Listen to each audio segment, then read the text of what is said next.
The night the new song was born, the city seemed to hold its breath. The biggest concert hall in the country glowed like a crown of light, its doors opening to thousands of fans who had waited months for this moment. At the center of it all stood stjepan Hauser, his cello resting quietly beside him, as if it too understood the importance of the night. Backstage, Hauser closed his eyes and listened, not to the noise of the crowd, but to the memory behind the music.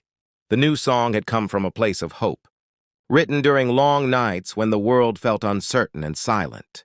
It wasn't just a melody, it was a promise. Tonight, he would finally share it with the people who had stood by him through every note, every tour, every silence. When the lights dimmed, the roar of the crowd rose like a wave. Fans waved lights in the air, their faces glowing with excitement. Hauser walked onto the stage, dressed simply, letting the cello speak louder than words. He bowed gently, the hall falling into a respectful hush. For a brief second, time stood still. The first note of the new song floated into the air, soft, warm and trembling with emotion. The cello's voice was gentle at first, like a whisper between old friends. As Hauser's bow moved with confidence, the melody grew stronger, weaving sadness and joy into a single breath. The audience felt it immediately. Some fans closed their eyes, others held hands, and many felt tears rise without knowing why. As the song unfolded, the hall transformed. The music painted images of struggle, love, loss, and renewal. Hauser leaned into every note, his body moving as one with the cello, his expression honest and unguarded. This was not just a performance.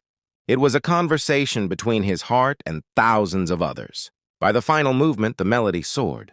Hope burst through the hall like sunlight after a storm. Fans rose to their feet before the last note even faded, applause crashing like thunder. Cheers echoed from every corner, mixed with laughter and tears. People hugged strangers beside them, united by a song they would never forget. Hauser lowered his bow, visibly moved. He looked out at the sea of smiling faces and felt the truth. Settled deep within him, this was why he played. Not for fame, not for applause, but for moments like this, where music connected souls without needing words. He spoke softly into the microphone.